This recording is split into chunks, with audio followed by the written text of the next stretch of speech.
안녕하세요. 남인숙 작가예요. 오늘은 A님 사연 들어볼게요. 저는 13년차 기혼 여성입니다. 제 고민은 남편에게 친구가 단 한 명도 없다는 것입니다. 나이 들면서 친구가 없어진 게 아니라 원래 그랬어요. 대학 시절 만나 장기 연애를 거쳐 결혼을 했기 때문에 거의 전 생애를 함께하고 있는데 남편 인생에는 친구가 없습니다. 다른 가족이 없는 것도 아닌데 제가 남편의 유일한 인간관계입니다. 남편은 친구와 가끔 식사나 커피 약속만 잡아도 질투를 하며 화를 냅니다. 제가 친구를 사귀거나 취미를 가져보라고 해도 그저 저하고만 놀고 싶어 해요. 그는 가족이 제일 중요한 건데 왜 모르냐며 오히려 저를 타박합니다. 외향적인 성격의 중년의 워킹맘으로 살고 있는 저는 지인들과 좋은 관계를 유지하고 가족과도 잘 지내고 싶어요. 일주일에 한두 번 정도만 가족들과 외식하고 가끔 여행도 하며 여유 있게 살고 싶습니다. 그런데 남편은 매일 가족끼리 데이트하고 주말마다 가족끼리 여행 다니며 살고 싶어 해요. 오늘은 아이 동네 친구들, 엄마들과 함께 당일치기 물놀이를 다녀왔는데 자신이 아닌 사람들과 같다며 화를 내서 다투게 되었습니다. 이런 상황이 계속 반복되니 저는 남편이 이해가 안 되고 답답합니다. 한편으론 제가 같이 놀아주지 않으면 집에서 한 발짝도 못 나가고 집에만 박혀서 심심해하고 외로워만 하는 남편이 안쓰럽기도 하고요. 제가 어디까지 해주는 게 맞는 걸까요? 사연자님 정말 답답하실 것 같은 게요. 아마 이런 문제를 진지하게 고민거리라고 생각해 주는 사람들이 없었을 거예요. 가족들끼리 사이 좋은 건 분명히 좋은 일인데 이런 경우 마냥 좋게만 생각하고 그냥 내가 참자 이럴 일이 아니거든요. 이 문제 오늘 여러 각도에서 함께 고민해 볼게요. 첫 번째, 나밖에 모르는 사람이 정상은 아니라는 걸 알아두세요. 사연자님은 어쩌면 이런 고민을 주변에 이야기하면 자기 자랑이냐, 호강에 겨운 소리 한다 이런 말을 들으셨을 수도 있어요. 왜냐하면 전통적으로 부부의 역할에 대해 평가를 할 때 평균치 롤을 기준으로 남편 쪽은 뭔가를 안 하는 걸로 좋은 평가를 받고 아내는 뭔가를 더 하는 쪽으로 좋은 평가를 받게 돼 있어요. 이게 사연자님이 중년이시니까 최근에 결혼한 부부들이 아니고 이전 세대까지 기준이라고 생각하시면 되겠어요. 우리 사회가 한 세대 전만 해도 남편은 경제활동, 아내는 살림 전담, 이게 고정적인 역할 분담이라는 인식이 뚜렷했잖아요. 이게 우리 인식 안에서 기본이었던 거예요. 그런데 현실에서 보면 이 기본이 되는 역할 분담이 그렇게 당연한 게 아니었어요. 제가 전에 인구주택 총조사 데이터를 본 적이 있는데요. 소득세를 내는 기혼 여성이 속해 있는 가계 수입에 대한 통계가 있었어요.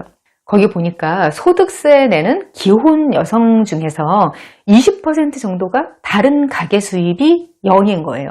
좀 더 쉽게 바꿔 말하면요. 일하는 기혼 여성 5명 중에서 1명은 남편이 무직이라는 거예요. 여기서 남편이 세금이 안 잡히는 일을 할 수도 있다. 이렇게 말하면 뭐 할 말이 없지만 그 많은 사람들이 전부 소득세를 안 내는 일을 한다면 그건 그것대로 또 우리 사회의 큰 문제겠죠. 근데 우리 사회가 그 정도는 아니라고 생각하니까 일단 통계를 믿어볼게요. 우리 인식에서 기본이라고 생각하는 롤이 있는데 그게 현실에서 딱 맞아떨어지지 않으니까 역할에 대한 기대치도 내려가는 거예요. 그래서 가계 지출을 책임지기만 해도 일단은 역할 수행을 잘하는 걸로 평가돼요. 그런데 거기에 도박, 외도, 폭력 이런 마이너스 요소까지 없으면 그 사람은 역할 수행을 아주 잘하는 사람이 될 수 있었어요. 그런데 가정적이기까지 하다? 이러면 아내 되는 분이 부럽다 이런 말을 듣게 되죠. 지금 남편분 같은 경우는 좋은 남편이라는 말을 아주 많이 들으셨을 거고요. 본인도 그렇게 생각하고 계실 거예요. 그래서 이게 개선이 필요한 문제라고 전혀 생각을 안 하고 계실 거예요. 근데 이건 사연자님부터가 문제가 맞다 이렇게 인식하셔야 돼요. 보통 금슬을 자랑하거나 할 때 흔하게 쓰는 워딩이 있었잖아요. 우리 신랑은 나밖에 몰라. 이게 말 그대로 진짜면은 되게 무서운 거예요. 사람이 각자 자기 인생이 있어야지 나밖에 모르면 어떡해요. 사연 내용 중에서 매일 데이트하기를 바란다 이렇게 말씀하셨는데 이게 일단 물리적으로 가능한 건가 저는 너무 신기해요. 두 분 다 일하시고 체력도 한창 때가 지났는데 그러면 퇴근 후 저녁마다 밖에서 같이 식사하거나 어디 놀러 가는 걸 바라시는 건가요? 요즘은 20대들도 평일에는 집에 일찍 들어가서 쉬어요. 번화가에도 저녁 이후에는 문 닫는 업장이 많아졌더라고요. 저도 가족이 있고 심지어 프리랜서로 일을 하는데도 여가 시간에는 그냥 집에서 각자 쉬거든요. 일하고 나면 힘들어서 아무것도 못해요. 남편분 말고 사연자님이 원하시는 정도도 저한테는 엄청난 일인 것 같아요. 평일에는 가끔 친구들 만나고 주말에만 가족하고 지내고 싶다 이러셨는데 주말마다 가족들하고 외출하는 것도 저는 어렵더라고요. 일단 두 분 다 체력이 좋으시고 건강하신 것 같아서 그건 진심으로 축하해드리고 싶어요. 남편분이 원하는 정도의 밀착된 관계가 마냥 취향 차이다. 이렇게 보기는 어려운 것으로 보여요. 이게 정말 애정만을 기반하는 거에서 나오는 행동이면 이타성이 따라와야 하는 거거든요. 근데 남편분이 표현하는 독점욕에는 이타성이라고는 하나도 없어요. 사연자님이 나가서 친구들과 시간을 보내고 있는 걸 재밌어하고 행복해하고 그러면 그런 모습을 보면서도 기분이 좋아져야 정상인 거예요. 이런 면에서 사연 중에서 결정적인 부분이 있는데요. 엄마들이 아이들 데리고 우르르 가는 당일치기 물놀이, 그것조차 화를 내고 싸우셨다고 하신 게 평범하지 않은 것 같아요. 아이 친구들이랑 엄마들이랑 뭐 다 같이 시간 맞춰서 물놀이 가는 거 보통 일은 아니거든요. 그래봤자 1년에 한두 번이에요. 근데 또래 친구들하고 같이 가는 물놀이다 이런 거면 애들이 좋아하는 정도가 상상 이상이거든요. 뭐 예외도 있겠지만 대체로 애들이 물놀이를 너무너무 좋아하고요. 그걸 친구들하고 하는 건 또 몇 배로 더 좋아하죠. 아이가 그 정도로 좋아하는 일을 반대하고 그걸로 부부싸움까지 할 정도면 남편분이 갖고 있는 관계에 대한 집착 정도가 그렇게 통상적이지는 않거든요. 남편분이 가족이 제일 중요한 건데 그걸 모르고 자꾸 다른 사람들을 만나려고 한다 이렇게 주장한다고 하셨는데요. 이런 식으로 말하는 사람들이 가정 내에서 독단적인 경우가 많아요. 어떤 독단도 가족이 제일 중요하다 이런 이유로 정당화하려고 하더라고요. 정말 가족이 제일 중요한 사람은 이런 말을 하지 않아요. 왜냐하면 그런 말을 할 상황을 만들지 않거든요. 남편분도 가족이 제일 중요하면 내가 먼저 한 발 물러설 줄도 알아야 되는 거죠. 가족이 모든 인간관계 중에서 제일 우선순위에 있는 건 맞아요. 근데 우선순위에 있다고 해서 다른 요소를 전부 배제하는 건 말이 안 되잖아요. 인간관계가 워낙 어렵고 복잡하다 보니까 많은 분들이 뭐 다 필요 없고 가족만 있으면 된다 이렇게 말씀하시는 걸 보는데요. 이것도 우선순위를 염두에 두자는 거지 모든 관계에서 단절되자 이런 건 아니라고 생각하거든요. 가정을 가장 중요하게 생각하고 모든 선택지에서 최우선으로 고려해야 할 대상이다. 이걸 전제하고 나머지는 가족원들도 각자 자기 인생을 살아야 돼요. 그래야 가족관계도 더 좋아져요. 이런 면에서 제가 자주 하는 말이 있는데요. 아무리 좋은 사람이라도 너무 볼을 붙이고 서로 가까이만 있으면 상대가 어떤 기분인지 볼 수가 없다. 이거예요. 뭐 제 책 어딘가에서 제가 쓴 내용인데요. 진짜 한번 이미지를 생각해 보세요. 어느 정도 거리를 두고 떨어져 있어야 상대방 표정도 보이고 얼굴색도 보이고 그래야 상대방의 기분이나 상태가 보일 거 아니에요. 너무 붙어 있으면 아무것도 보이지 않아서 상대를 이해하고 배려해 줄 수도 없어요. 이런 점을 남편분도 빨리 아셔야 되는 게 맞다. 이것부터 아시고 상황을 개선해 보시면 좋겠다 싶어요. 두 번째, 좀 더 밀도 있게 대화를 해보세요. 제가 사연 읽으면서 중간중간 이상한 점들을 느꼈는데요.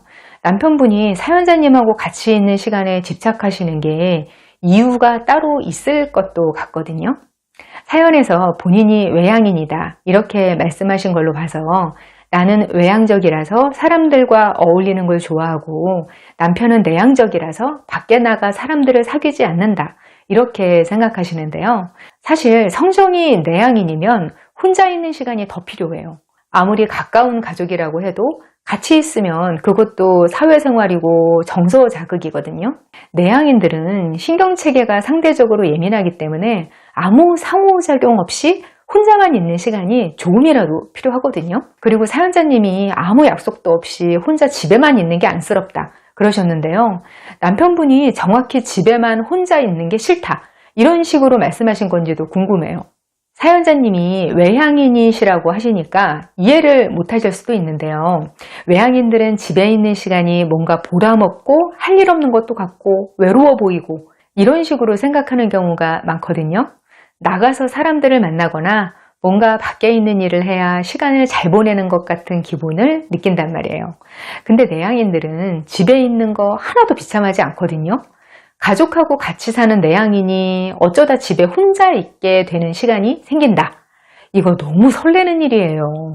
더군다나 아이도 있으시다면서요. 동네 친구들이랑 엄마랑 물놀이 갈 정도면 뭐 초등학생 정도일 텐데요. 그 무렵이면 항상 집안이 시끌시끌할 텐데요. 그러면 혼자 있는 시간 필요하지 않나요? 이건 아주 만약인데요. 사연자님이 남편분한테 아이를 맡겨놓고 자주 나가시는 거다. 이러면 지금까지의 솔루션이 다 무효예요. 이건 남녀 바뀌어도 마찬가지예요. 왜냐하면 이유와 해결 방법이 뻔하잖아요. 이건 더 이상 관계의 문제가 아닌 게 되고 아이가 크면 저절로 해결되는 문제죠.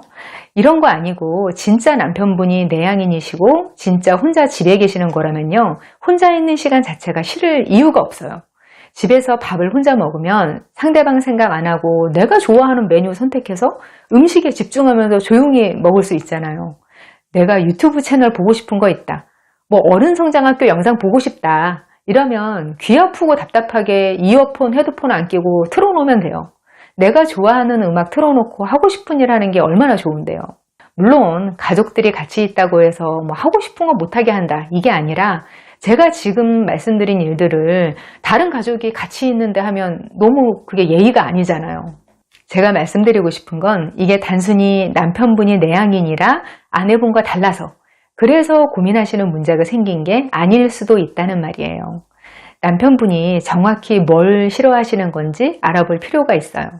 만약 아내가 무슨 외도라도 할까봐 불안해하는 심리가 있다. 통제 욕구가 있는 것 같다. 만약에 그런 식으로 전혀 다른 게 진짜 속마음이라면 그걸 해소할 수 있는 방법은 따로 찾아보셔야 하는 거죠. 세 번째, 가족의 홀로서기를 도와주세요. 만약에 같은 사연을 남편 입장인 분이 보내주신 상황이다. 이러면 저는 혼자서도 잘 지낼 수 있는 분이 되시면 좋겠다. 이런 골자로 말씀드릴 것 같아요.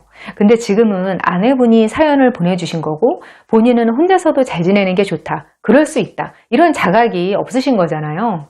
만약 남편분이 너무 관계 의존적이라서 이런 일이 생긴 거라면 사연자님도 지금부터는 남편분이 지금부터라도 혼자 시간을 보낼 수 있는 사람이 되게 옆에서 자각을 주고 도와주시면 좋겠어요. 사연자님하고 남편분이 20대 초반부터 같이 인생을 보내신 거잖아요. 그러면서 한결같이 지금 같은 관계 양상으로 살아오셨다고 했어요. 그러면 자신한테 너무 의존적이지 않고 자아를 돌보게 좀 내버려 두는 그런 기회도 필요했을 것 같아요. 사연자님이 타협 없이 너무 그런 요구를 다 수용해 주셨다면 그것도 남편분의 의존성을 강화하는 원인이 되었을 수 있겠다 싶어요. 사실 여기서 제일 문제가 되는 건 남편분의 사회성이 아니에요. 다른 사람하고 잘 사귀고 잘 지내고 이런 건 둘째 문제고요. 지금 자기 자신하고도 잘 지내지 못하는 상황이거든요. 원래 관계 자산에서 제일 중요한 게 자기 자신과의 관계예요. 친구가 많거나 정기적으로 만나는 사람이 없어도 혼자 시간을 잘 보낼 수 있는 사람이면요. 그래도 남하고도 잘 지낼 수 있는 자질이 있는 거거든요. 근데 혼자 있는 시간을 견디지 못하면 다른 사람하고도 잘 못 지내요. 남편분이 자기가 뭘 좋아하는지, 뭘 하는 걸 재밌어 하는지 그런 걸 탐구할 수 있는 시간을 우선 같이 보내보시는 건 어떨까 싶거든요. 남편분이 뭐 요리에 관심 있어 한다. 그러면 요리를 같이 배워보시는 거예요. 처음엔 같이 배우다가 남편분이 취향을 발견하면 그때부터는 혼자서도 관심을 쏟을 수 있겠죠. 제가 아는 어떤 분은 남편이 식물을 좋아하고 잘 키우는 그런 소질이 있었는데요. 그게 취미를 넘어서 전문성을 띠게 됐어요.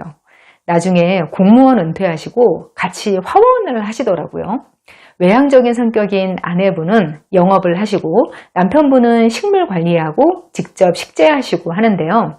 그게 은퇴 후 세컨 라이프 준비에도 좋았지만 그 과정도 참 가족관계에 도움이 많이 됐겠다 이런 생각이 들었어요. 사람이 자기가 좋아하는 걸 새로 찾는다는 게 굉장한 일이거든요. 나이 들어서도 내가 이런 걸 잘했구나, 내가 이런 소질이 있었구나 이런 걸 발견할 수 있는데요. 이게 마음 건강에 진짜 좋더라고요. 자존감도 탄탄해지고요. 나 자신하고 좀 더 잘 지낼 수 있게 돼요.